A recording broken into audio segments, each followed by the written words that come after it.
Hello दोस्तों, स्वागत है आपका हमारे चैनल चंदन एकेडमी में। आज के हम इस वीडियो में कक्षा 10 विज्ञान का जो पाठ का नाम प्रकाश का परावर्तन तथा अपवर्तन है दोस्तों, उसका हम प्रकाश का अपवर्तन बताएंगे दोस्तों। प्रकाश का परावर्तन हम इसके पहले के पार्ट में बता दिया। अगर आपने उसको नहीं देखा है तो इस वीडियो के अंत में आपको व्हाट्सएप नंबर मिलेगा। उस व्हाट्सएप नंबर पर एसएमएस करके कक्षा 10 बोर्ड एग्जाम की तैयारियां भी कर सकते हैं और इसके पहले का पार्ट भी देख सकते हैं दोस्तों। इस वीडियो में हम प्रकाश का अपवर्तन पूरा खत्म कर देंगे दोस्तों। लेंस के भी बारे में बताएंगे, अवतल लेंस, उत्तल लेंस। इसका मतलब दोस्तों इस वीडियो में पूरा चैप्टर को खत्म कर देंगे दोस्तों, और बहुत ही आसान भाषा में एकदम बेसिक से समझा देंगे। अगर आपने आज तक कुछ भी नहीं पढ़ा है तभी दोस्तों टेंशन मत लीजिए।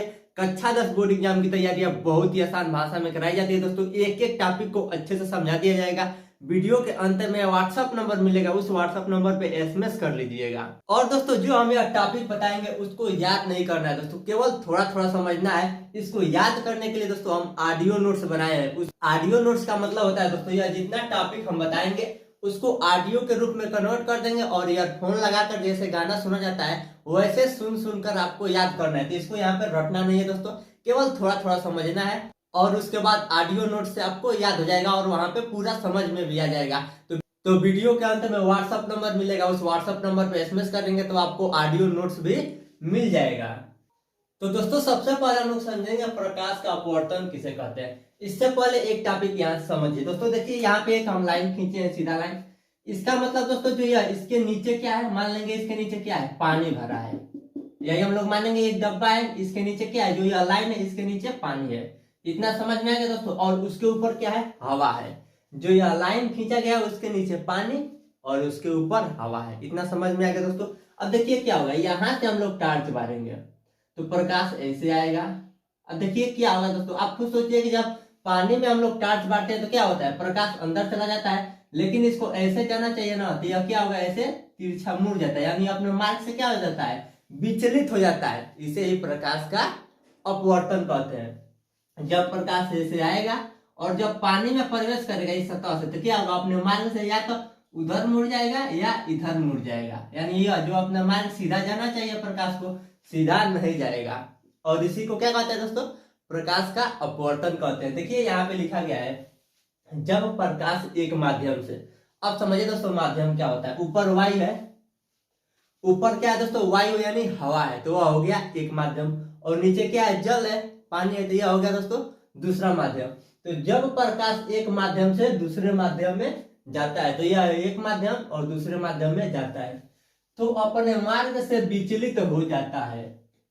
इसे प्रकाश का अपवर्तन कहते हैं। देखिए इसका मार्ग, प्रकाश का मार्ग क्या था, ऐसे सीधा जाना चाहिए, लेकिन क्या हो गया, जब एक माध्यम से दूसरे माध्यम में जा रहा है तो अपने मार्ग से विचलित हो जा रहा है, यानी अपना मार्ग बदल दे रहा है। इसे ही प्रकाश का अपवर्तन कहते हैं। आपको इतना समझ में आ गया ना दोस्तों कि जब प्रकाश एक माध्यम से दूसरे माध्यम में जाता है तो अपने मार्ग से विचलित हो जाता है। इसे ही प्रकाश का अपवर्तन कहते हैं। अब देखिए दोस्तों जो यह किरण आ रही है यहाँ से, इसको कहते हैं आपतित किरण। यहाँ पे हम लोग लिख दे रहे हैं आपतित किरण। तो देखिए दोस्तों यहाँ पे लिख दिया आपतित किरण। इस किरण का नाम क्या हो जाएगा, आपतित किरण। किरण किसे कहते हैं, जो प्रकाश में से जो निकलता है प्रकाश, उसी को प्रकाश किरण कहते हैं। तो यह प्रकाश टॉर्च यहाँ से मारेंगे तो यह हो गया प्रकाश किरण। तो जो प्रकाश किरण यहाँ तक आ रही है तो यहाँ से यहाँ तक के प्रकाश को क्या कहते हैं, आपतित किरण। अब देखिए यहाँ से प्रकाश क्या हो रही है, अपवर्तन हो रही है ना। प्रकाश का क्या हो रहा है, अपवर्तन हो रहा है। तो जब प्रकाश का अपवर्तन हो रहा है तो उसे कहेंगे अपवर्तित किरण। तो यहाँ पे क्या हो जाएगा दोस्तों, अपवर्तित किरण। तो यहाँ पे लिख देंगे अपवर्तित किरण। तो देखिए दोस्तों यहाँ पे लिख दिया अपवर्तित किरण। ये जो यहाँ से यहाँ तक किरण है उसका क्या नाम है दोस्तों, अपवर्तित किरण। अब दोस्तों इसमें क्या करेंगे, एक अभिलंब खींचेंगे। अभिलंब का मतलब होगा जो इस बिंदु है इस पे एक एकदम सीधा ऐसे रेखा खींच देंगे और यहाँ पे क्या होगा, 90 अंश का कोण बनेगा। इसका मतलब दोस्तों एकदम सीधा रेखा होना चाहिए, इसको क्या कहेंगे, अभिलंब। तो यहाँ पे हम लोग लिख दे रहे हैं अभिलंब। तो देखिए दोस्तों यहाँ पे हम लिख दिए अभिलंब, यानी यह क्या है दोस्तों, अभिलंब है। और यह है आपतित किरण और यह है अपवर्तित किरण। तो देखिए प्रकाश के अपवर्तन का नियम, बोर्ड एग्जाम में आपसे प्रश्न पूछेगा कि प्रकाश का अपवर्तन का नियम कितने होते हैं। तो दो नियम होते हैं, पहला और दूसरा। और क्या क्या होता है दोस्तों, देखिए प्रकाश का अपवर्तन का पहला नियम क्या है, आपतित किरण। क्या दोस्तों, आपतित किरण। तो यह है आपतित किरण। अपवर्तित किरण, तो यह हो गया दोस्तों अपवर्तित किरण। तथा आपतन बिंदु पर खींचा गया अभिलंब, तीनों एक ही तल में होते हैं। पहला, दूसरा, तीसरा, यह तीनों क्या है, एक ही तल में होते हैं, यानी एक ही बिंदु पे होते हैं। यह प्रकाश का अपवर्तन का पहला नियम हो गया। अब आगे समझिए दोस्तों, यह हो गया दोस्तों आपतित किरण और यह अभिलंब। तो इसके बीच कोई कोण बनेगा, इस कोण का क्या नाम होगा दोस्तों, आपतित किरण है ना, तो यह हो जाएगा आपतन कोण। तो यहाँ पे लिख देंगे हम लोग आपतन कोण। तो देखिए दोस्तों यहाँ पे लिख दिया आपतन कोण, यानी जो यह कोण बना है इसको क्या कहेंगे, आपतन कोण। और इसको किससे प्रदर्शित करेंगे, आई से प्रदर्शित करेंगे। ठीक, अब देखिए यहाँ पे भी कुछ कोण बन रहा है, तो यह क्या है दोस्तों, अभिलंब और अपवर्तित किरण के बीच बन रहा है। तो दोस्तों इस कोण का क्या नाम हो जाएगा, अपवर्तन कोण। तो यहाँ पे हम लोग लिख देंगे अपवर्तन कोण। तो देखिए दोस्तों यहाँ पे लिख दिए अपवर्तन कोण। अपवर्तन कोण को किससे प्रदर्शित करते हैं दोस्तों, आर से। तो यह हो गया आर, यानी यह आई और यह आर। तो देखिए दूसरा नियम अब क्या होता है, आपतन कोण की ज्या। ज्या का मतलब होता है दोस्तों साइन। तो आपतन कोण की ज्या कितनी है, आई। तो ज्या का मतलब साइन आई, तथा अपवर्तन कोण की ज्या, ज्या का मतलब साइन और अपवर्तन कोण क्या है, आर। अपवर्तन कोण की ज्या साइन आर का अनुपात नियतांक होता है। क्या होता है दोस्तों, नियतांक होता है। इसे स्नेल का नियम भी कहते हैं। बोर्ड एग्जाम में आपसे यह भी प्रश्न पूछा जा सकता है कि स्नेल का नियम किसे कहते हैं। तो आप यहां से यहां तक लिख दीजिएगा तो आपको पूरा नंबर मिल जाएगा। दोस्तों यह प्रकाश का अपवर्तन का दूसरा नियम भी है और स्नेल का नियम भी है। दोनों में से कोई पूछे प्रकाश का अपवर्तन का दूसरा नियम को क्या कहते हैं, तो स्नेल का नियम भी कहते हैं। आप यह भी लिख सकते हैं। तो यह प्रकाश का अपवर्तन का दूसरा नियम भी है और स्नेल का नियम भी है। अब देखिए दोस्तों इसको ध्यान से समझिए, क्या कह रहा है दोस्तों, आपतन कोण की ज्या साइन आई तथा अपवर्तन कोण की ज्या साइन आर का अनुपात नियतांक होता है। तो अब ध्यान समझिए, अनुपात का मतलब होता है दोस्तों बट्टे। तो देखिए यहाँ पे लिख देना है किसका किसका अनुपात है, किसका अनुपात दोस्तों, आपतन कोण की ज्या साइन आई। तो यहाँ पे लिख देंगे साइन आई बट्टे, अनुपात का मतलब बट्टे। यह अनुपात होता है किसके, अपवर्तन कोण की ज्या। तो अपवर्तन कोण की ज्या क्या है, साइन आर। तो क्या है दोस्तों, आपतन कोण की ज्या और यह अपवर्तन कोण की ज्या है और इसका यह अनुपात क्या होता है, नियतांक होता है। तो यहाँ पे लिख देंगे बराबर क्या होता है, नियतांक, नियतांक। तो देखिए यहाँ पे लिख दिया दोस्तों नियतांक, यानी साइन आई बट्टे साइन आर बराबर नियतांक। और नियतांक को किससे प्रदर्शित करते हैं, यन से। तो दोस्तों यहाँ पे हम अभी लिख सकते हैं कि साइन आई बट्टे साइन आर बराबर यन। यन क्या है दोस्तों, नियतांक की जगह पे हम लोग क्या लिख सकते हैं, यन। यन क्या है, एक नियतांक है और इसे अपवर्तनांक भी कहते हैं। तो यहाँ पे हम लोग लिख देंगे, तो देखिए दोस्तों लिख दिए जहां यन क्या है, जहां यन नियतांक है। क्या दोस्तों, जो यन क्या है, नियतांक है और इसे अपवर्तनांक भी कहते हैं। यन को क्या कहते हैं दोस्तों, अपवर्तनांक भी कहते हैं। तो दोस्तों हमने आपको प्रकाश का अपवर्तन और प्रकाश के अपवर्तन के नियम को बता दिया है। अगर दोस्तों आपको थोड़ा थोड़ा भी समझ में आ रहा है तो आप 2-3 बार देखेंगे तो आपको अच्छे से समझ में आ जाएगा। अब दोस्तों हम इसको मिटा कर इसके आगे का टॉपिक लिख कर आपको समझाते हैं। अब देखिए दोस्तों उसको मिटा कर अगला टॉपिक लिख दिए हैं। अगला टॉपिक क्या है दोस्तों, लेंस। लेंस किसे कहते हैं, लेंस के बारे में हम बताएंगे दोस्तों। देखिए लेंस क्या होता है, दो पारदर्शी माध्यम होता है। अब देखिए पारदर्शी माध्यम का मतलब क्या होता है, जैसे शीशा है, ऐसे एक कांच का टुकड़ा रहेगा। यह क्या है दोस्तों, कांच है। कांच का मतलब शीशा, और इस शीशे के आर पार देखा जा सकता है। जो आपके जंगला में शीशा या कांच लगा होता है उससे एक तरफ से दूसरी तरफ देखा जा सकता है। वैसे दो कांच लेंगे तो एक ऐसे कांच हो गया और एक ऐसा कांच हो गया। तो एक यहां से यहां तक एक है और यहां से यहां तक एक है, यानी दो कांच है।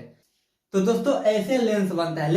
लेंस कैसे बनता है दोस्तों, दो गोलीय कांच द्वारा बनता है। जैसे एक ऐसे है और एक ऐसे है, इन दोनों को हम लोग क्या करेंगे, सटा देंगे। तो यह क्या बन गया, एक लेंस बन गया। सबसे पहले हम लोग समझेंगे कि लेंस का परिभाषा क्या होता है। बोर्ड एग्जाम में आपसे प्रश्न पूछेगा कि लेंस किसे कहते हैं। तो देखिए दो पृष्ठों से घिरा हुआ, क्या दोस्तों, दो पृष्ठ, एक यह पृष्ठ हो गया, एक यह पृष्ठ हो गया, दो पृष्ठों से घिरा हुआ कोई पारदर्शी माध्यम। पारदर्शी का मतलब होता है दोस्तों जिसके आर पार देखा जा सके।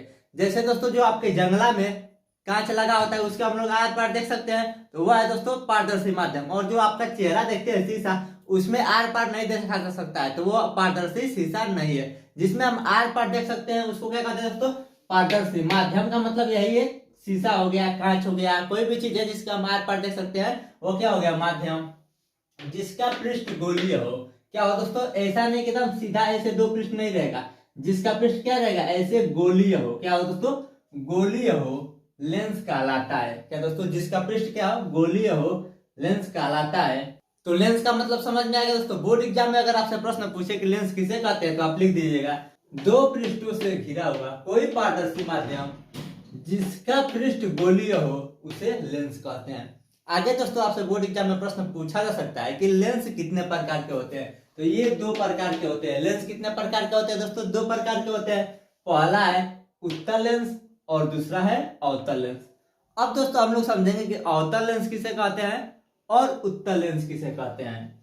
देखिए दोस्तों, हम यहाँ पे लेंस का चित्र बना रहे हैं। दो पृष्ठ रहेगा, एक ऐसा पृष्ठ हो गया और एक ऐसा पृष्ठ।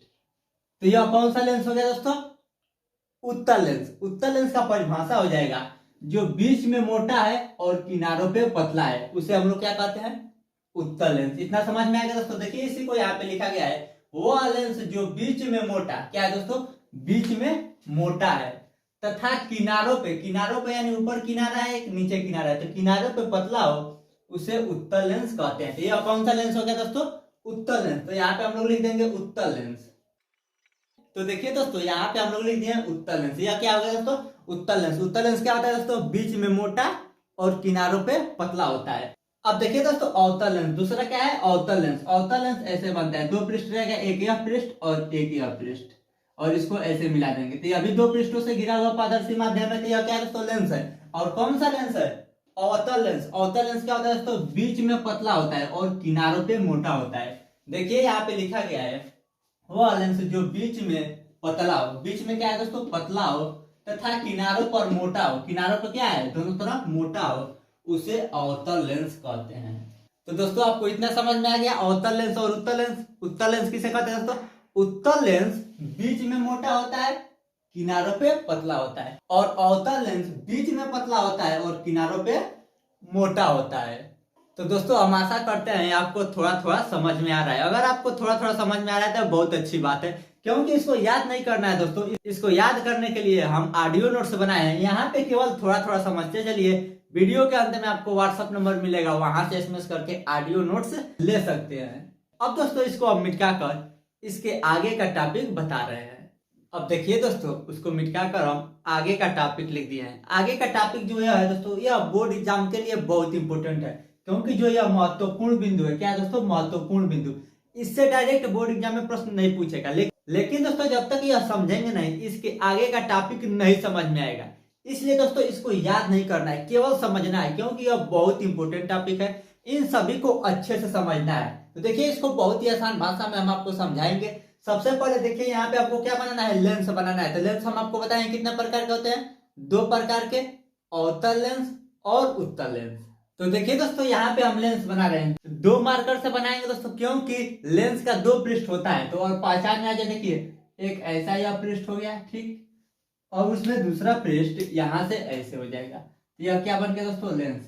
यह कौन सा लेंस बनाया दोस्तों, उत्तल लेंस। यह दो कलर का मार्कर से इसलिए बनाया है दोस्तों, क्योंकि इसको पहचानने में आसानी हो जाए कि यह एक पृष्ठ है और एक यह पृष्ठ है।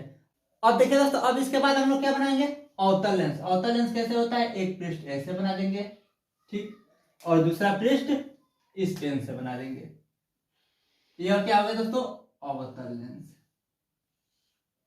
तो देखिए दोस्तों यहाँ पे हम बना दिए उत्तल लेंस और यहाँ पे अवतल लेंस। उत्तल लेंस क्या होता है दोस्तों, बीच में मोटा और किनारों पे पतला, और अवतल लेंस क्या होता है दोस्तों, बीच में पतला और किनारों पे मोटा। देखिए पहला महत्वपूर्ण बिंदु क्या है दोस्तों, वक्रता केंद्र। वक्रता केंद्र किसे कहते हैं, तो ध्यान से समझिए दोस्तों, वक्रता केंद्र किसे कहते हैं। जैसे देखिए यह एक लेंस का भाग है, तो मान लीजिए ऐसे एक क्या होगा दोस्तों, गोला होगा। देखिए इसको ऐसे खींचेंगे तो एक गोला बनेगा ना। लाल वाला क्या है दोस्तों, एक पृष्ठ है, तो एक पृष्ठ का ऐसे गोल बनाएंगे तो यहाँ पे क्या होगा, एक गोला बनेगा। अब इसका एक केंद्र होगा, जो यह गोला है इसका कहीं पे एक बीच में जो होता है उसको केंद्र कहते हैं, बीचों बीच को क्या कहते हैं, केंद्र। तो यहाँ पे एक बिंदु होगा, वो एकदम बीच में होगा, तो यह क्या होगा दोस्तों, एक वक्रता केंद्र होगा। तो इसको हम लिख देंगे C1। यह क्या होगा दोस्तों, वक्रता केंद्र। देखिए जो यह काला वाला पृष्ठ है, इसको अगर ऐसे बनाएंगे पूरा गोल, तो ऐसे बनेगा, क्या बनेगा दोस्तों, ऐसे एक गोल बनेगा। तो इसका भी एक कहीं बीच में बिंदु होगा केंद्र, तो मान लेंगे यहाँ पे इसको एकदम बीचों बीच एक बिंदु है, इसको नाम दे देंगे C2। सी क्या होता है दोस्तों, वक्रता केंद्र का प्रतीक होता है। तो यह हो गया दोस्तों वक्रता केंद्र। अब ध्यान से समझिए दोस्तों कि वक्रता केंद्र का परिभाषा क्या हो जाएगा। देखिए वक्रता केंद्र का परिभाषा हो जाएगा दोस्तों कि जो लेंस का पृष्ठ होता है, यह क्या है दोस्तों, एक पृष्ठ है। तो यह पृष्ठ जिस गोले का भाग है, ऐसे एक गोला बनेगा तो यह पृष्ठ क्या है, इस गोले का भाग है, उसके केंद्र को वक्रता केंद्र कहते हैं। इसका दो पृष्ठ है तो दो वक्रता केंद्र होगा। तो देखिए दोस्तों वही चीज यहाँ पे लिखा है, अवतल लेंस व उत्तल लेंस, अवतल लेंस या उत्तल लेंस दोनों में जिस गोले का भाग होता है, या क्या दोस्तों, जिस गोले का भाग होता है उसके केंद्र को वक्रता केंद्र कहते हैं। तो वक्रता केंद्र बस समझ लीजिए दोस्तों, वक्रता केंद्र क्या होता है, यहाँ पे वक्रता केंद्र होता है, इसको याद नहीं करना, बस आपको समझना है कि वक्रता केंद्र कहाँ पे रहेगा, यहाँ पे रहेगा, यहाँ पे।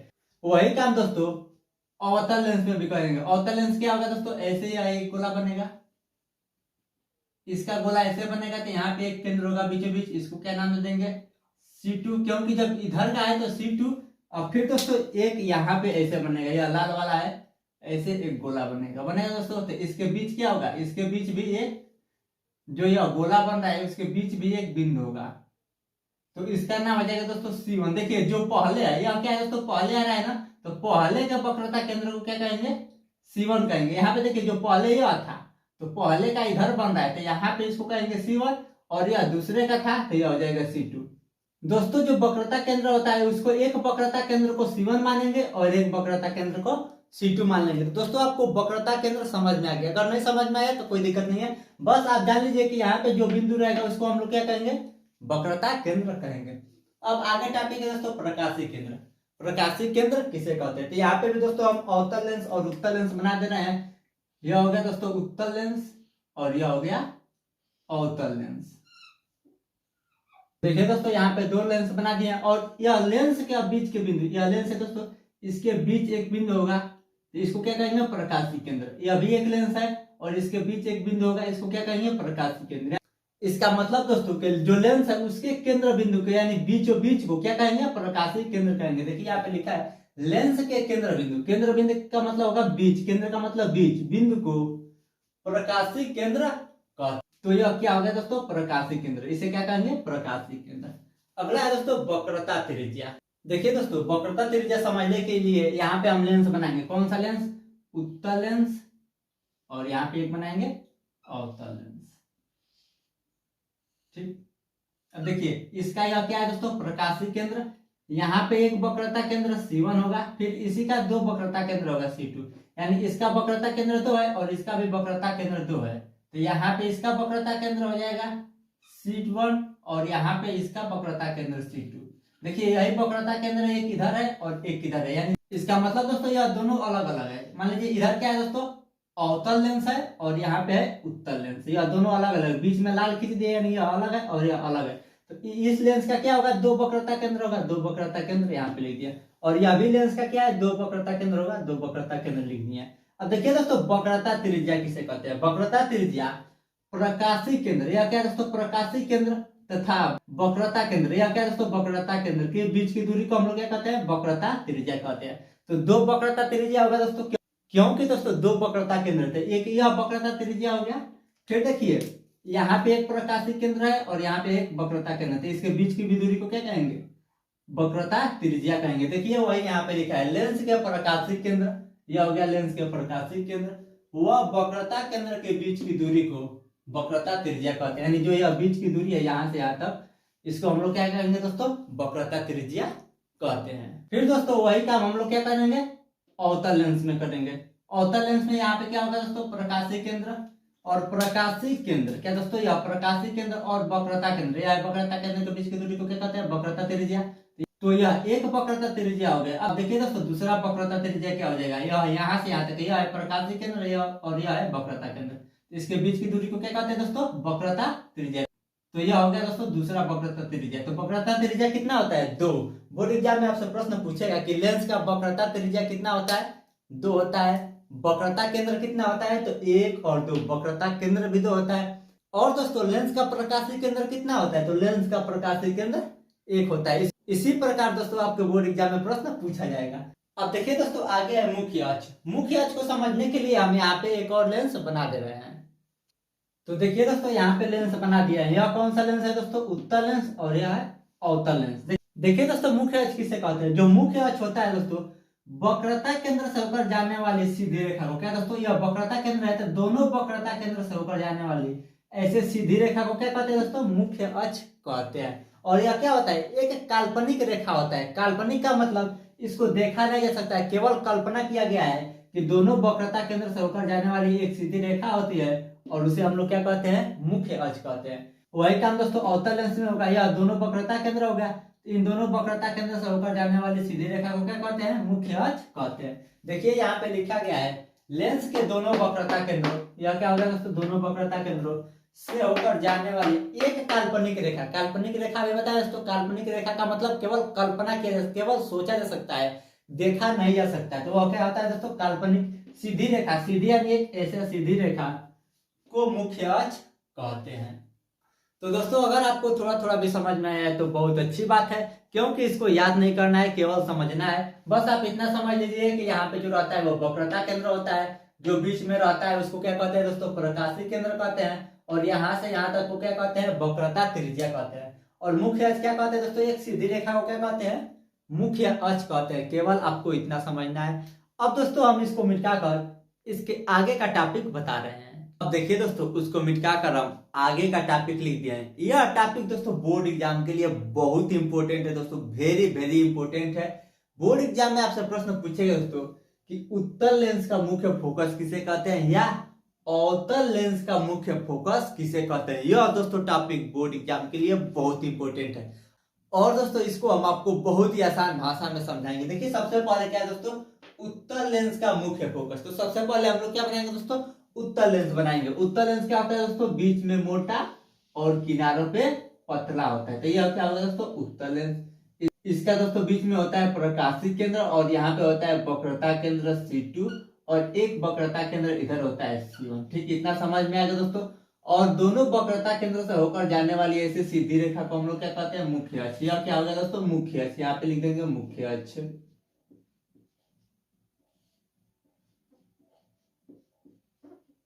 दोस्तों यहाँ पे लिख दिया मुख्य अक्ष। यहाँ से यहाँ तक यह क्या हो गया? सीधी रेखा, मुख्य अक्ष हो गया। तो सबसे पहले हमको क्या समझना है दोस्तों? मुख्य फोकस किसे कहते हैं? क्या दोस्तों? मुख्य फोकस। तो देखिए, मुख्य फोकस किसे कहते हैं, ध्यान से समझिए। यह हो गया दोस्तों मुख्य अक्ष, और इसके समांतर। समांतर का मतलब होगा दोस्तों इसके ऊपर जस्ट ऐसे सीधा। यहाँ से अगर टार्च मारेंगे तो प्रकाश किरण क्या होगा? ऐसे सीधा आएगा। जब प्रकाश किरण यहाँ से क्या होगा दोस्तों? प्रकाश का अपवर्तन होगा। अपवर्तन का मतलब दोस्तों, जो लेंस होता है उसमें प्रकाश एक माध्यम से दूसरे माध्यम में चला जाता है। तो प्रकाश क्या होगा दोस्तों? ऐसे चला जाएगा। तो यहाँ से प्रकाश क्या होगा? अपवर्तन होगा तो मुड़ जाएगा, तो ऐसे प्रकाश किरण चला जाएगा। फिर दोस्तों दूसरा प्रकाश किरण इसके नीचे से आएगा। यहाँ से मान लीजिए टार्च मारेंगे तो अभी क्या होगा? मुख्य अक्ष के समांतर जाएगा। तो यहाँ से अपवर्तन के बाद प्रकाश किरण ऐसे मिल जाएगा। तो यहाँ पे दोनों प्रकाश किरण कहाँ पे मिल रही है? यहाँ पे। अगर कितना भी प्रकाश किरण मुख्य अक्ष के समांतर भेजेंगे तो यहाँ से अपवर्तन के बाद यहाँ पर ही मिलेगा। कितना भी आप भेज लीजिए, मुख्य अक्ष के समांतर जाएगा, अपवर्तन के बाद यहीं पे मिलेगा। तो जिस बिंदु पे प्रकाश किरण मिलती है दोस्तों, उसी को हम लोग क्या कहते हैं? मुख्य फोकस कहते हैं, और इसको योग से प्रदर्शित करते हैं। देखिए दोस्तों, उसी को यहाँ पे लिखा गया है। क्या लिखा गया दोस्तों? उत्तल लेंस। क्या दोस्तों? यह हो गया उत्तल लेंस के मुख्य अक्ष के समांतर आने वाली प्रकाश किरणें। यह क्या है दोस्तों? सब प्रकाश किरण है। प्रकाश किरण का मतलब यहाँ से टार्च मारेंगे तो जो उसमें से प्रकाश निकलता है उसी को हम लोग प्रकाश किरण कहते हैं। तो मुख्य अक्ष के समांतर, यह है दोस्तों मुख्य अक्ष, इसके समांतर आने वाली जितनी भी प्रकाश किरण 10, 20, 50 कितनी भी प्रकाश किरण आ सकती है, आने वाली प्रकाश किरणें अपवर्तन के बाद यहाँ से क्या होगा दोस्तों? जब लेंस में प्रकाश किरण पहुंचेगा उसके बाद क्या होगा? अपवर्तन हो जाएगा। तो अपवर्तन के बाद मुख्य अक्ष के जिस बिंदु पर मिलती है, क्या दोस्तों?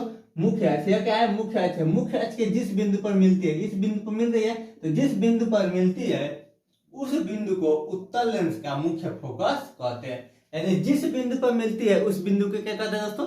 उत्तल लेंस का मुख्य फोकस। तो किस बिंदु पर मिल रही है? इस बिंदु पर। इसको क्या कहेंगे दोस्तों? उत्तल लेंस का मुख्य फोकस कहेंगे। इतना समझ में आ गया दोस्तों कि मुख्य अक्ष के समांतर, क्या दोस्तों? मुख्य अक्ष के समांतर आने वाली प्रकाश किरणें मुख्य अक्ष के जिस बिंदु पर मिलती है उस बिंदु को उत्तल लेंस का मुख्य फोकस कहते हैं। अब देखिए दोस्तों अवतल लेंस में सबसे पहले हम लोग यहाँ पे अवतल लेंस बना देंगे एक ऐसे बनता है अवतल लेंस। अवतल लेंस क्या होता है दोस्तों, बीच में पतला और किनारों पे मोटा होता है। इसका भी वक्रता केंद्र यहाँ पे हो जाएगा C1, इसका वक्रता केंद्र यहाँ पे C2, बीच में प्रकाशीय केंद्र हो जाएगा। मुख्य अक्ष क्या होता है दोस्तों, दोनों वक्रता केंद्र से होकर जाने वाली सीधा एक रेखा होता है, तो यह हो जाएगा मुख्य अक्ष। इतना समझ में आएगा दोस्तों। इसमें भी क्या होगा, मुख्य अक्ष के समांतर प्रकाश किरण जाएगा, तो यह हो गया मुख्य अक्ष। यहाँ से टॉर्च मारेंगे तो प्रकाश किरण ऐसे जाएगा। अब देखिए क्या होगा दोस्तों, यहाँ से दोस्तों प्रकाश किरण ऐसे परावर्तित हो जाएगा। क्या होगा दोस्तों, ऐसे चला जाएगा। फिर दूसरा प्रकाश किरण ऐसे जाएगा, तो यहाँ से क्या होगा दोस्तों, ऐसे चला जाएगा। तो प्रकाश किरण इधर तो कहीं आपस में मिलेगी ही नहीं। क्या दोस्तों, आपस में मिलेगी नहीं। तो जब दोस्तों यहाँ से आप देखेंगे तो क्या प्रतीत होगा कि जब यहाँ से आप देखेंगे तो क्या प्रतीत होगा, यह मुख्य अक्ष के एक बिंदु से आ रही है। यहाँ से क्योंकि प्रकाश किरण सीधा चलती है, तो यहाँ से आप देखेंगे तो क्या प्रतीत होगा कि यह ऐसे सीधा आ रही है। तो यहाँ पे क्या प्रतीत होगा कि मुख्य अक्ष के एक बिंदु से आ रही है।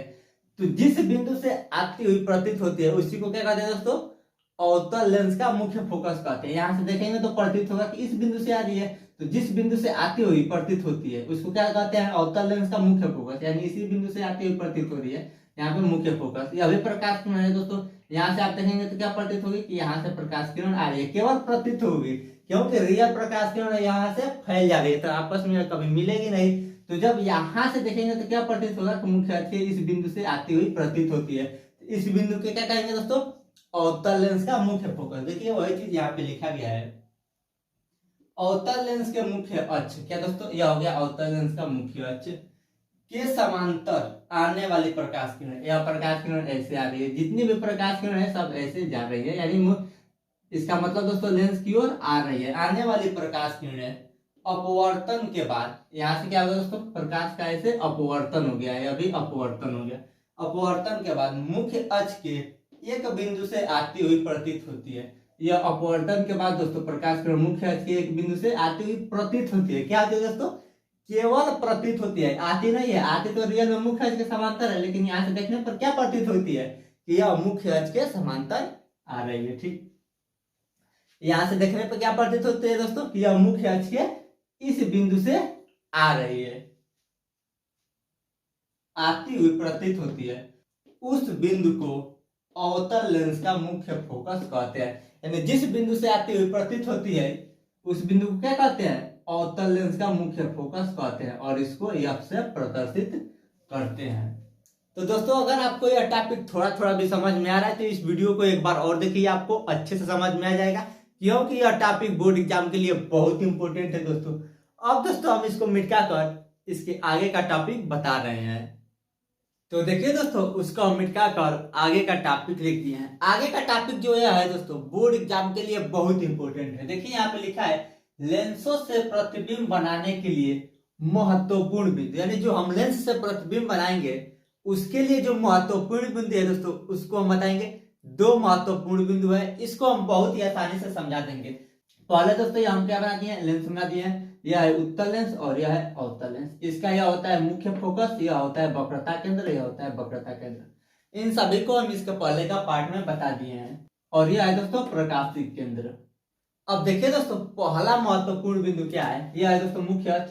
तो मुख्य अक्ष के समांतर, ऐसे मुख्य अक्ष के समांतर आने वाली प्रकाश किरणें, यहाँ से अपवर्तन होगा तो क्या होगा दोस्तों, इसको पहले हम अभी बताएं। इसका अपवर्तन होकर जिस बिंदु से होकर जाता है उसे मुख्य फोकस कहते हैं। लेकिन यहाँ पे दोस्तों मुख्य अक्ष के समांतर आने वाली प्रकाश किरणें किससे होकर जाएगा, मुख्य फोकस से होकर जाएगा।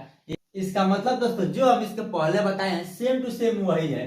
मुख्य अक्ष के समांतर आने वाली प्रकाश किरणें क्या होगा दोस्तों, मुख्य फोकस से होकर जाएगा। पहला बिंदु आपको याद करना है, क्या याद रखना है दोस्तों, कि मुख्य अक्ष के समांतर आने वाली प्रकाश किरणें मुख्य फोकस से होकर जाता है। केवल इतना समझना है।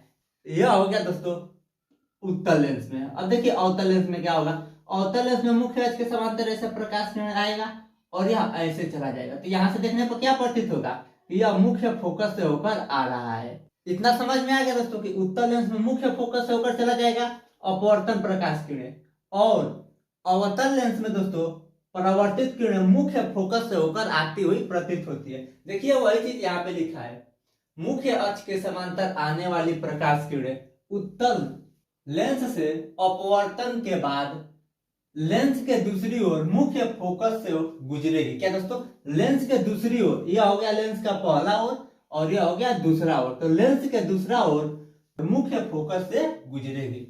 ठीक दोस्तों, देखिए उसके बाद क्या है, तथा अवतल लेंस में, अवतल लेंस में क्या होगा दोस्तों, तथा अवतल लेंस की स्थिति में प्रकाश लेंस की उसी ओर, क्या दोस्तों, जो यह प्रकाश है लेंस के इसी ओर, जिस तरफ से प्रकाश जाएगा उसी ओर स्थित मुख्य फोकस से आती हुई प्रतीत होती है। क्या दोस्तों, उसी ओर मुख्य फोकस से आती हुई प्रतीत होती है। यह प्रकाश किरण क्या प्रतीत होगा, तो मुख्य फोकस से होकर आ रहा है। केवल दोस्तों आपको इतना समझना है कि मुख्य अक्ष के समांतर आने वाली प्रकाश किरण मुख्य फोकस से होकर जाएगा। इतना समझ में आ गया। अब देखिए दूसरा क्या है दोस्तों, महत्वपूर्ण बिंदु। दूसरा महत्वपूर्ण बिंदु है दोस्तों, जो यह प्रकाशी केंद्र है दोस्तों, अगर इस पे यह तिरछा प्रकाश किरण टॉर्च यहाँ से मारेंगे, तिरछा प्रकाश किरण आएगी तो यह सीधा चला जाएगा। बस दूसरा यही है दोस्तों कि दूसरा क्या है दोस्तों, जब यहाँ से हम टॉर्च मारेंगे तो प्रकाश क्या होगा, प्रकाशी केंद्र से होकर सीधा चला जाएगा, इसमें कोई परिवर्तन नहीं होगा। लेकिन जब मुख्य अक्ष के समांतर जाएगा तो यह सीधा नहीं जाएगा, यहाँ से मुड़ जाएगा। देखिए यहाँ पे क्या है, मुख्य अक्ष के समांतर जाने वाली प्रकाश किरण अपवर्तन के बाद मुख्य फोकस से होकर चली जाती है, लेकिन इसमें जो प्रकाशी केंद्र से होकर जाएगा तो वह सीधे ही चला जाएगा। यह हो गया दोस्तों उत्तल लेंस में। अवतल लेंस में भी क्या है, यहाँ पे प्रकाशी केंद्र है, ऐसे प्रकाश किरण जाएगा तो यह सीधा ही चला जाएगा। देखिए इसी चीज को हम यहाँ पे लिख दिए, लेंस के प्रकाशी केंद्र, क्या दोस्तों, यह होता है प्रकाशी केंद्र से जाने वाली प्रकाश किरण अपवर्तन के बाद, यहाँ से क्या होगा दोस्तों, प्रकाश का अपवर्तन होगा, तो अपवर्तन के बाद सीधा चला जाएगा, यानी अपवर्तन के बाद कोई परिवर्तन नहीं होगा दोस्तों, एकदम सीधा चला जाएगा। इसमें क्या होता है, यहाँ से प्रकाश किरण मुड़ जाता है और इसमें मुड़ेगा नहीं, सीधा चला जाएगा। तो केवल दो टॉपिक याद करना है दोस्तों कि मुख्य अक्ष के समांतर आएगा तो मुख्य फोकस से होकर चला जाएगा, यह हो गया पहला। दूसरा है दोस्तों कि जब प्रकाशी केंद्र से होकर जाएगा तो वह सीधा ही चला जाएगा, कोई परिवर्तन नहीं होगा। तो दोस्तों हम आशा करते हैं कि आपको थोड़ा थोड़ा समझ में आया है। अब दोस्तों हम इसको मिटा कर इसके आगे का टॉपिक लिखकर बता रहे हैं। अब देखिए दोस्तों, उसको मिटाकर हम आगे का टॉपिक लिख दिए हैं दोस्तों। यह दोस्तों बोर्ड एग्जाम के लिए बहुत इंपॉर्टेंट टॉपिक है दोस्तों, यहाँ से आपके बोर्ड एग्जाम में बहुत ज्यादा प्रश्न पूछा जाएगा, इसलिए दोस्तों इसको अच्छे से समझिए दोस्तों, इसको रटना नहीं, इसको केवल समझना है और बहुत ही आसान भाषा में आपको समझा देंगे। एक एक टॉपिक को अच्छे से समझिए। यहाँ पे हम लोग समझेंगे दोस्तों प्रतिबिंब का बनना। तो सबसे पहले समझिए प्रतिबिंब किसे कहते हैं। जो शीशा होता है दोस्तों, शीशा में जो हमारा चित्र बनता है उसको क्या कहते हैं, प्रतिबिंब। जो हमारा चित्र शीशा के अंदर बन रहा है वो हमारा क्या है, प्रतिबिंब है। और हम क्या कहेंगे, बिंब कहेंगे या वस्तु। तो जो शीशा के आगे रखा रहेगा उसको क्या कहा जाता है दोस्तों, बिंब कहा जाता है या वस्तु। और जो उसके अंदर बनता है उसका चित्र, उसको कहा जाता है प्रतिबिंब। और यहाँ पे क्या है दोस्तों, लेंस है। तो लेंस में भी प्रतिबिंब बनता है, लेंस से जूम करके बड़ा देखा जाता है, बड़े चीज को छोटा देखा जाता है। तो लेंस में भी क्या बनता है दोस्तों, प्रतिबिंब बनता है। लेंस के अंदर जो बनता है उसको हम लोग कहते हैं प्रतिबिंब, और जो बाहर कोई वस्तु रहता है उसको कहते हैं बिंब। इतना समझ में आएगा दोस्तों। जो शीशा के अंदर हमारा चित्र बनेगा उसको क्या कहेंगे, प्रतिबिंब। तो प्रतिबिंब कैसे बनता है इसी के बारे में हम बताएंगे। यहाँ पे लिखा गया है प्रतिबिंब का बनना। हम जो बताएंगे दोस्तों केवल उसी पे ध्यान दीजिए तो आपको अच्छे से समझ में आएगा। सबसे पहले क्या समझिए, यहाँ पे लिखा है पहला, जब बिंब अनंत पर हो। क्या दोस्तों, बिंब यानी वस्तु अनंत पर हो। तो अनंत का मतलब होता है दोस्तों बहुत दूर से दूर, यानी जहां तक हम सोच सकते हैं उसको हम लोग क्या कहते हैं, अनंत। अनंत का मतलब बहुत दूर। तो यह मान लेंगे क्या दोस्तों, उत्तल लेंस बनाया गया है, यह इसका मुख्य फोकस है, यह वक्रता केंद्र है, और यह भी एक फोकस होता है, यानी इसके इधर भी एक फोकस होता है, क्योंकि दो वक्रता केंद्र होगा तो दो फोकस भी होगा। तो यहाँ पे भी एक फोकस होता है। उसके बाद क्या करना है दोस्तों, वस्तु को हमको क्या रखना है, अनंत पर। तो मान लेंगे क्या दोस्तों, अनंत पर रख दिया गया। अनंत का मतलब बहुत दूर। तो यहाँ पे हम बहुत दूर तो दिखा नहीं सकते बोर्ड पे, तो यहाँ पे मान लेंगे क्या दोस्तों, अनंत है, बहुत दूर रखा गया है इस वस्तु को। तो यहाँ से क्या होगा दोस्तों, प्रकाश किरण आएगा। मान लीजिए यहाँ से ऐसे प्रकाश किरण आएगा, ऐसे आएगा। तो आप बताइए दोस्तों, जो यह मुख्य अक्ष के समांतर आ रहा है ना, प्रकाश किरण क्या हो रहा है, मुख्य अक्ष के समांतर आ रहा है। तो दोस्तों जब प्रकाश किरण मुख्य अक्ष के समांतर आता है तो वो क्या होता है, मुख्य फोकस से होकर गुजरता है। हमने आपको इसके पहले समझा दिया है कि जब प्रकाश मुख्य अक्ष के समांतर आता है तो वह मुख्य फोकस से होकर जाता है। फिर दूसरा प्रकाश किरण ऐसे नीचे से जाएगा, तो यह भी मुख्य अक्ष के समांतर है दोस्तों, तो यह भी क्या होगा, मुख्य फोकस से होकर जाएगा। इतना समझ में आ गया। अब देखिए यहाँ पे समझिए, जहां दो प्रकाश किरणें मिलती है वहीं प्रतिबिंब बनता है। अब देखिए दोस्तों, यह दो प्रकाश किरण, एक पहला यह दूसरा, तो यह दोनों प्रकाश किरण कहाँ आपस में मिल रही है, यहाँ पे। तो जहां मिलती है वहीं प्रतिबिंब बनता है। तो मिल रही है मुख्य फोकस पर, तो प्रतिबिंब कहाँ बनेगा? मुख्य फोकस पे। इतना समझ में आ गया दोस्तों? अगर आपको नहीं समझ में आया है तो थोड़ा सा बस भगा के एक बार और देख लीजिए, आपको अच्छे से समझ में आ जाएगा। क्योंकि दोस्तों जब आप एक समझ लेंगे तो यह सभी को समझ लेंगे। तो पहला समझना बहुत जरूरी है। अब देखिए प्रश्न कैसे पूछेगा कि इसकी स्थिति बताइए। तो इसकी स्थिति क्या हो जाएगी दोस्तों? स्थिति का मतलब होता है कि कहाँ प्रतिबिंब बन रहा है। तो प्रतिबिंब कहाँ बन रहा है? फोकस पर। तो इसकी स्थिति हो जाएगी फोकस पर। तो यहाँ पे हम लोग लिख देंगे मुख्य फोकस पर। तो देखिए दोस्तों यहाँ पे हम लिख दिए मुख्य फोकस पर। स्थिति क्या है? मुख्य फोकस पर। अगला प्रश्न पूछा जा सकता है इसका साइज क्या है दोस्तों? इसका साइज एकदम बिंदु के समान है, बहुत छोटा है। तो साइज क्या हो जाएगा दोस्तों? बहुत छोटा है। तो यहाँ पे लिख देंगे हम लोग बहुत छोटा। बहुत दोस्तों आप बहुत दूर का वस्तु देखते होंगे तो बहुत छोटा दिखता है। उसी प्रकार दोस्तों यह बिंब है, जो वस्तु है वो बहुत दूर रखा गया। तो बहुत दूर रखा गया तो बहुत छोटा दिखेगा। तो इसका साइज क्या है दोस्तों? बहुत छोटा। अब आगे प्रश्न पूछेगा कि इसकी प्रकृति क्या है। प्रकृति का मतलब यह होगा दोस्तों यह सीधा है कि उल्टा है। तो जब यह लेंस के दूसरे तरफ बनेगा तो यह उल्टा बनेगा। तो इसका क्या होगा दोस्तों? प्रकृति उल्टा हो जाएगा। तो यहाँ पे लिख देंगे उल्टा। उसके बाद प्रकृति में अभी आता है कि यह वास्तविक है कि काल्पनिक। अब समझिए वास्तविक और काल्पनिक किसे कहते हैं। जब प्रकाश किरण रियल में आपस में मिलता है, देखिए यहाँ पे देखिए दोस्तों यहाँ पे प्रकाश किरण मिल रहा है। तो जब प्रकाश किरण मिलता है तो प्रतिबिंब कैसा बनता है? वास्तविक। यानी वास्तव में प्रकाश किरण मिल रहा है तो प्रतिबिंब कैसा बनेगा? वास्तविक। तो यहाँ पे लिख देंगे वास्तविक। तो देखिए दोस्तों इसका प्रकृति लिख दिया उल्टा बनेगा और क्या बनेगा? वास्तविक। देखिए यह हो गया पहला कंडीशन। ऐसे ऐसे हमको 6 कंडीशन पढ़ना पड़ता है जो बोर्ड एग्जाम के लिए बहुत इंपॉर्टेंट है दोस्तों। अगर आपको नहीं समझ में आ रहा है, थोड़ा थोड़ा समझ में आ रहा है, इस वीडियो को पीछे करके दोबारा देख लीजिए, आपको अच्छे से समझ में आ जाएगा। क्योंकि दोस्तों हमने आपको बहुत ही आसान भाषा में बताया है। अब देखिए दोस्तों दूसरा क्या है। दूसरा है दोस्तों जब बिंब वक्रता केंद्र व अनंत के बीच हो।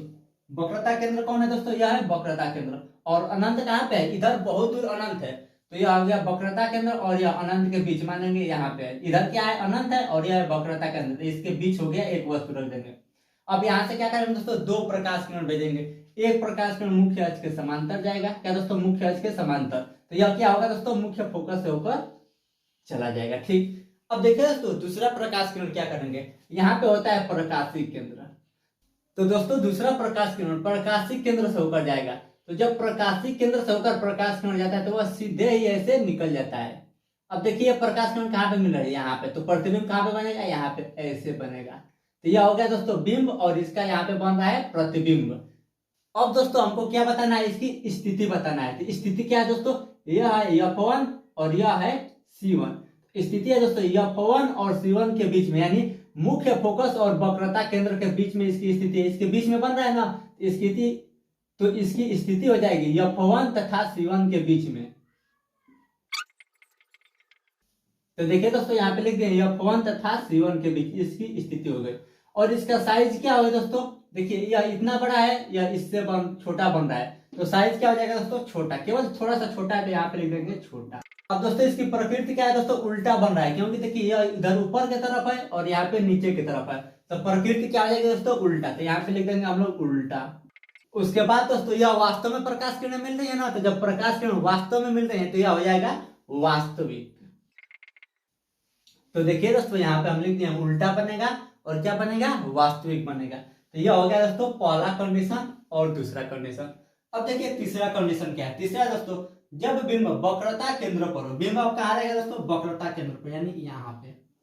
एक प्रकाश किरण क्या होगा दोस्तों? मुख्य अक्ष के समांतर जाएगा। तो यह मुख्य फोकस से होकर चला जाएगा। ठीक। दूसरा प्रकाश किरण है क्या होगा? यहाँ पे प्रकाशिक केंद्र है तो प्रकाशिक केंद्र से होकर जाएगा। तो यह प्रकाशिक केंद्र से होकर सीधे चला जाएगा। प्रकाश किरण कहाँ पे मिल रही है? यहाँ पे। तो प्रतिबिंब कहाँ पे बनेगा? यहाँ पे। क्या दोस्तों? यहाँ पे। तो अब देखिए इसका स्थिति क्या हो जाएगी। स्थिति कहाँ पे बन रहा है दोस्तों? वक्रता केंद्र पर। इसकी स्थिति क्या है दोस्तों? वक्रता केंद्र पर। यहाँ पे लिख देंगे वक्रता केंद्र लिख देंगे या लिख देंगे C1 पर। दोनों एक ही बात है। जब आपका मैं लिख दे रहे हैं C1 पर, आप यह भी लिख सकते हैं वक्रता केंद्र पर, क्योंकि इसका नाम वक्रता केंद्र भी है और उसका प्रतीक C1 होता है। अब देखिए इसका साइज क्या है। जितना बड़ा यह है उतना ही बड़ा यह भी बनेगा। तो साइज क्या रहेगा? बराबर। यहाँ पे लिख देंगे हम लोग बराबर। दोस्तों यहाँ पे लिख दिए हम लोग बराबर। अब क्या है दोस्तों? तीसरा है प्रकृति। प्रकृति क्या है दोस्तों? उल्टा बन रहा है, या ऊपर की तरफ है या नीचे की तरफ। तो पहले हो जाएगा उल्टा। उसके बाद क्या है दोस्तों, वास्तव में प्रकाश किरण मिल रहे हैं ना, तो यहाँ पे हो जाएगा वास्तविक। तो देखिए यहाँ पे लिख दिया है वास्तविक। इसका मतलब दोस्तों प्रतिबिंब क्या बन रहा है, वास्तविक बन रहा है और उल्टा बन रहा है। यह हो गया तीसरा कंडीशन। अब देखिए चौथा कंडीशन। चौथा क्या है दोस्तों, जब बिंब वक्रता केंद्र, यह हो गया वक्रता केंद्र, वह फोकस के बीच हो, वक्रता केंद्र व फोकस के बीच, यानी इन दोनों के बिंदु के बीच कहीं पे है, तो यहाँ पे हम लोग मान लेंगे। ठीक, अब यहाँ से भी दोस्तों दो प्रकाश किरण भेजेंगे। एक ऐसे प्रकाश किरण जाएगा मुख्य अक्ष के समांतर, यह मुख्य फोकस से होकर चला जाएगा। दूसरा प्रकाश किरण प्रकाशी केंद्र से होकर जाएगा, तो यह ऐसे प्रकाशी केंद्र से होकर चला जाएगा। इसको आगे तक बढ़ा लेंगे मुख्य अक्ष को। ठीक, अब देखिए प्रतिबिंब कहाँ पे बन रहा है, यहाँ पे। प्रतिबिंब कहाँ पे बन रहा है दोस्तों, यहाँ पे। अब देखिए इसका स्थिति क्या हो जाएगी, यह है दोस्तों वक्रता केंद्र, और उसके उधर क्या है, बहुत दूर अनंत है। उधर क्या है, अनंत है, और यहाँ पे वक्रता केंद्र। तो इसकी स्थिति हो जाएगी दोस्तों वक्रता केंद्र और अनंत के बीच। तो यहाँ पे लिख देंगे C1 तथा अनंत के बीच। तो देखिए दोस्तों यहाँ पे लिख दिया C1 तथा अनंत के बीच। अब देखिए साइज क्या है, इससे यह बड़ा बन रहा है, तो साइज क्या हो जाएगा दोस्तों, बड़ा। तो यहाँ पे लिख दिया दोस्तों बड़ा। अब देखिए इसका प्रकृति, प्रकृति क्या है दोस्तों, उल्टा बन रहा है, और प्रकाश कण वास्तव में मिल रहा है, तो यह हो जाएगा वास्तविक। तो यहाँ पे लिख देंगे उल्टा, और क्या है दोस्तों, वास्तविक है, तो यहाँ पे लिख देंगे वास्तविक। देखिए दोस्तों यहाँ पे लिख दिया उल्टा और वास्तविक। अगर दोस्तों आपको थोड़ा थोड़ा भी समझ में आ रहा है तो इसको एक बार और देख लीजिए, क्योंकि दोस्तों यह बोर्ड एग्जाम के लिए बहुत इंपॉर्टेंट है। इसको 2-3 बार आप देखेंगे तो आपको अच्छे से समझ में आ जाएगा। अब देखिए दोस्तों इसको मिटा कर हम आगे का टॉपिक लिखकर आपको समझा रहे हैं। अब देखिए दोस्तों उसको मिटा कर हम आगे का टॉपिक लिख दिए हैं। आगे का टॉपिक है दोस्तों पांचवा। पांचवा क्या है दोस्तों, जब बिंब फोकस पर, बिंब कहाँ रहेगा दोस्तों, फोकस। तो फोकस कौन है, यह, तो बिंब यहाँ पे रहेगा फोकस पे।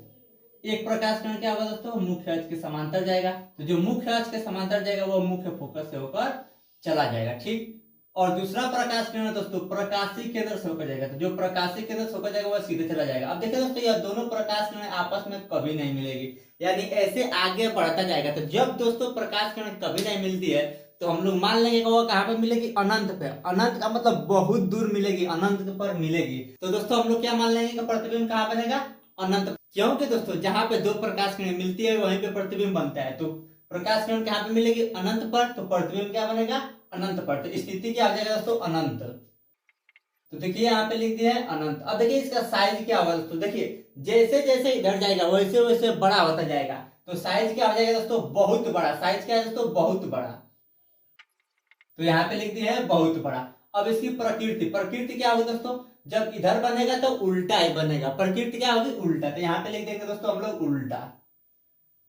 उसके बाद देखिए दोस्तों जो दोनों प्रकाश किरण वो वास्तव में जा रही है, तो प्रतिबिंब कैसा बनेगा, वास्तविक। क्योंकि प्रकाश किरण वास्तव में जा रहे हैं तो प्रतिबिंब बनेगा वास्तविक। यहाँ पे लिख दिया उल्टा और वास्तविक।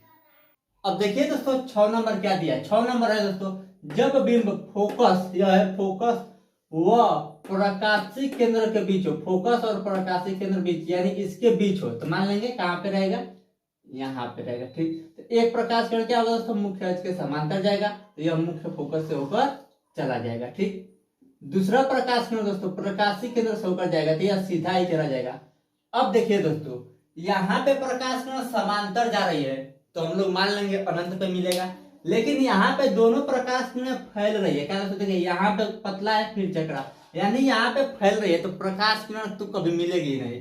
लेकिन दोस्तों दोनों प्रकाश किरण को डैश डैश करके ऐसे इधर दर्शाएंगे, ऐसे। यह क्या होगा दोस्तों, पहला प्रकाश किरण, और दूसरा इस प्रकाश किरण को यहाँ से ऐसे दर्शाएंगे, तो दोनों प्रकाश किरण कहाँ पे मिलेगी, यहाँ पे मिल जाएगी दोस्तों। देखिए इधर तो फैल रही है तो कभी नहीं मिलेगी। यह क्या है दोस्तों, इधर भी समांतर है तो कहीं नहीं मिलेगी, और यह इधर भी जाएगा तो समांतर जाएगा तो कभी नहीं मिलेगा। ठीक, लेकिन यहाँ पे इधर फैल रहा है तो इधर पीछे क्या होगा, मिल जाएगा।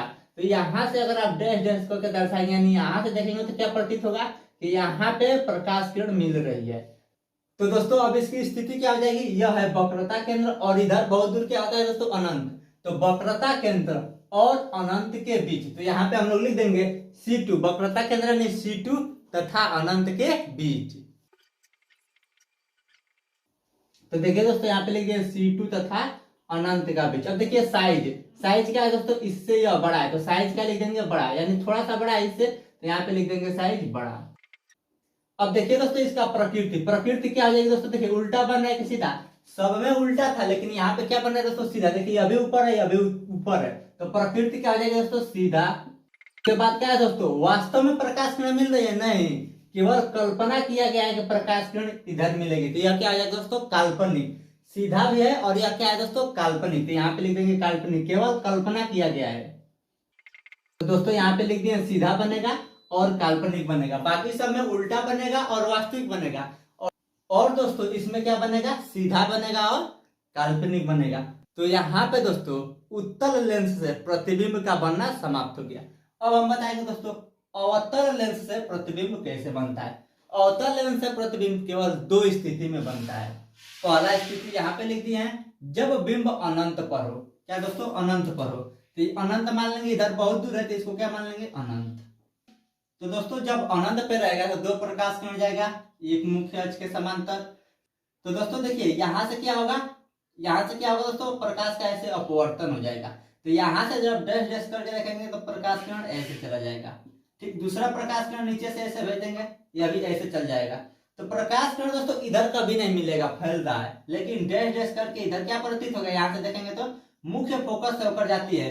हमने दोस्तों आपको इसके पहले बताया था कि जब मुख्य अक्ष के समांतर आता है तो अपवर्तन के बाद क्या प्रतीत होता है कि मुख्य फोकस से होकर आ रहा है, तो यही मुख्य अक्ष के समांतर जा रहा है, तो यहाँ से प्रतीत हो रहा है कि यह मुख्य फोकस से होकर आ रहा है। दोनों प्रकाश किरण मुख्य अक्ष के समांतर है, तो दोनों कहाँ पे मिलेगी दोस्तों, मुख्य फोकस पे। तो इसका स्थिति क्या आ जाएगा दोस्तों, मुख्य फोकस पे। तो यहाँ पे स्थिति में लिख देंगे मुख्य फोकस पर।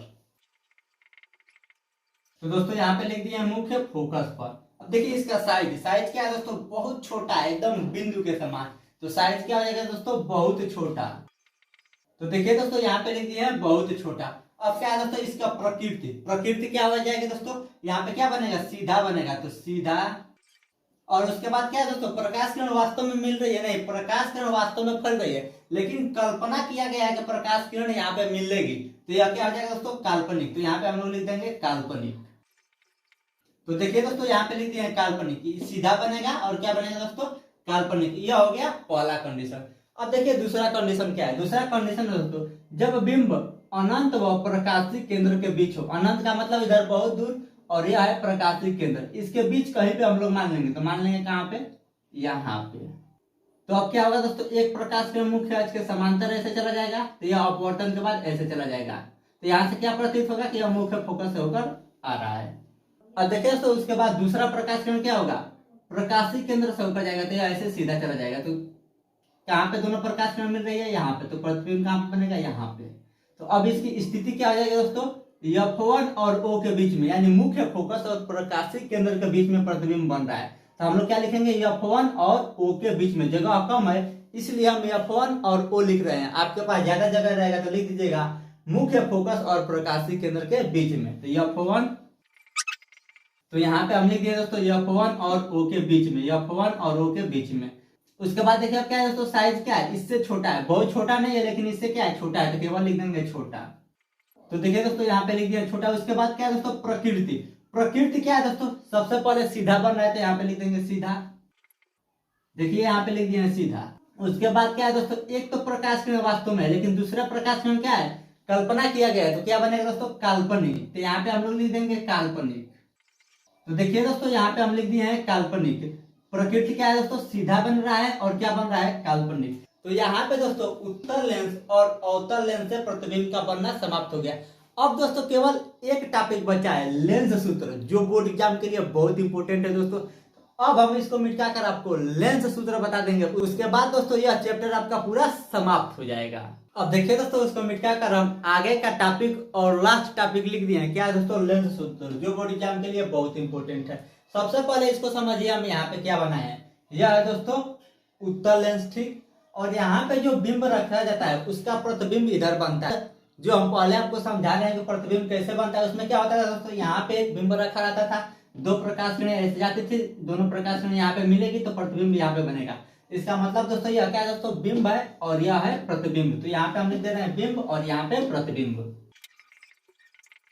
तो दोस्तों यहाँ पे लिख दिए, यह है बिंब और यहाँ पे प्रतिबिंब। देखिए यहाँ पे क्या है दोस्तों, लेंस के बिंब की दूरी, बिंब कौन है दोस्तों, यह है, तो बिंब की दूरी कितना होती है ओ, तो बिंब की दूरी कहां से नापते हैं, यहां से यहां तक, यानी इसके बीच की दूरी क्या है दोस्तों यू। तो यहाँ पे लिखेंगे यू, यू क्या है दोस्तों बिंब की दूरी, आप इतना समझ लीजिए यू क्या है बिंब की दूरी। उसके बाद प्रतिबिंब की दूरी, प्रतिबिंब की दूरी क्या है दोस्तों भी, तो प्रतिबिंब यह है, तो यहां से क्या दोस्तों यहां से, यानी यहां से और इसके बीच की दूरी, इसका मतलब दोस्तों यहां से लेकर यहां तक प्रकाशिक केंद्र से और जहां प्रतिबिंब बन रहा है इसके बीच की दूरी को हम लोग क्या कहेंगे दोस्तों भी कहेंगे, यहाँ पे लिखे हैं भी।